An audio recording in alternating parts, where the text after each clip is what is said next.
Добрий день, мої любі друзі! Я сьогодні вирішила зняти дуже цікаве відео, а всі в мене відео дуже цікаві, як ви вже здогадалися, про образи. Чому ми вибираємо образу? Чому такий солодкий біль, садистично-мазохістичний закріпився? Тому що це така звичайна стежка з дитинства, коли нас карали батьки, коли нас вони любили, і ми хотіли отримати їхню увагу. Отже, що таке образа? Це така знайома стежка з дитинства, коли людина отримує кайф, зараз я вам показую не під звичним кутом, розповідаю про образи, від того, що вона ображається.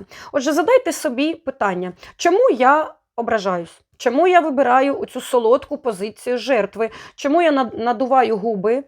Тому що інколи образа – це маніпуляція. Яка у мене саме вторинна вигода, коли я ображаюсь?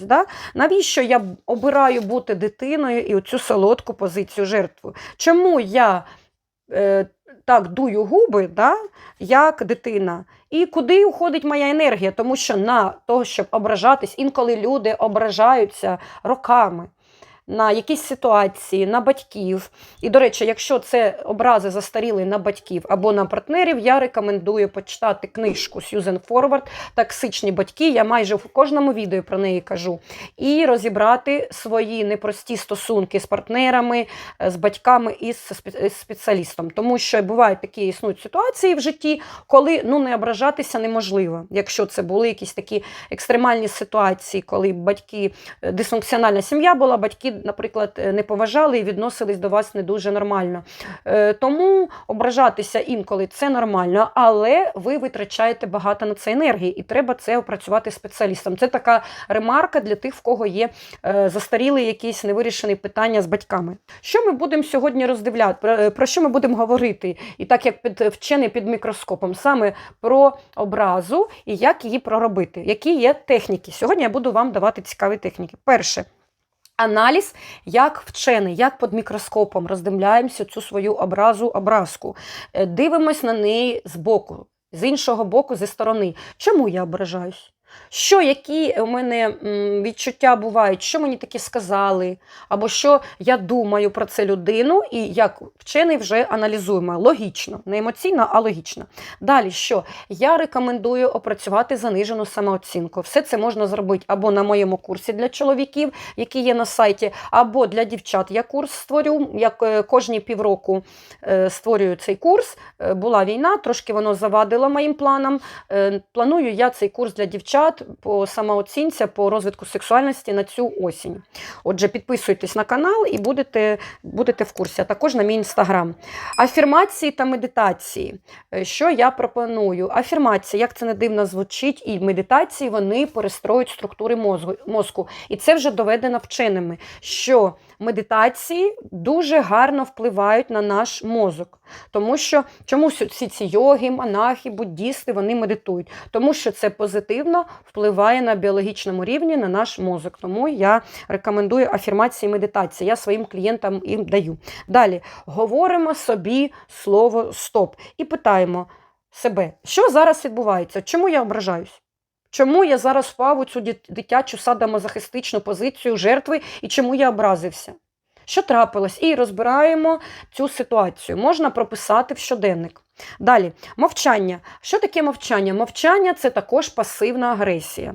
Так любили робити деякі люди, батьки, які мовчали, уходили від дитини. Тобто піджимали губу замість того, щоб обговорити цю ситуацію. Як хірург робить операцію, скриває гнійник, люди замовчують, вони уходять, піджимають губу, закривають двері і сидять в цьому своєму коконі образи. І інколи це переростає все у онкозахворювання, коли людина постійно переживає оцей стрес, ігноруючи ваші почуття та емоції. Інколи я рекомендую краще поговорити, прокричати свою образу, піти у ліс, піти у поле, на море і ще кудись і прокричати, проговорити цю образу.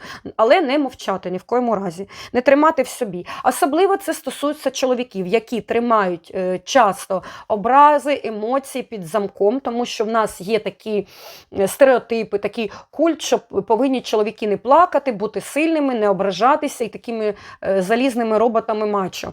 Отже, все це неправильно, все це веде до психосоматичних захворювань у чоловіків і також до серцевих нападів, до інсультів, до інфарктів, до раннього старіння, плюс до алкоголізму, до зловживання наркотичними речовинами і зловживанням алкоголем. Тому що все це гаситься замість того, щоб переробити це все, проробити з психологом свої емоції, образи і інші емоції, які заважають жити. Та? Страх, боль, ненависть. Зараз у нас війна йде, і тому багато прийде людей, які після війни вони будуть вимагати, вони будуть потребувати нашої опіки суспільства і ставлення до них дуже такого лагідного, дуже з розумінням ставитись. Да? Як мати, вона і любить, і вона і розуміє з розумінням, і також допомогти і самому собі. Що можна ще? Спалити образи, прописати на листочку, пишемо під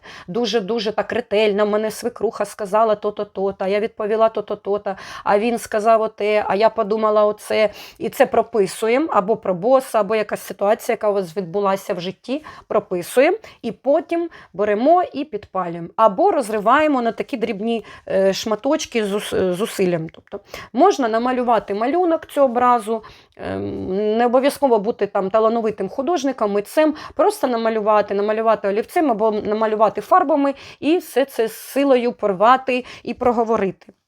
Щоб не було психосоматичних поломок, тому що все це наші почуття, неконструктивно їх тримати в себе. Треба їх вміти контейнірувати, да, як кажуть психологи, тобто екологічно перероблювати. От для цього я вам даю ці техніки. І як? Про застарілі образи я вам сказала, що з батьками треба окремо знімати відео. У мене, подивіться мої відео про нарцисичну травму, про діти, які рано подорослішали, і ви зрозумієте, що це треба все проробити із спеціалістом. Тут важливе саме глибинне опрацювання. Тому я бажаю вам щастя, миру, менше образ, більше розуміння, як то кажуть, self-aware, тобто становитися більш психологічно освіченими людьми, і бажаю гармонії та спокою.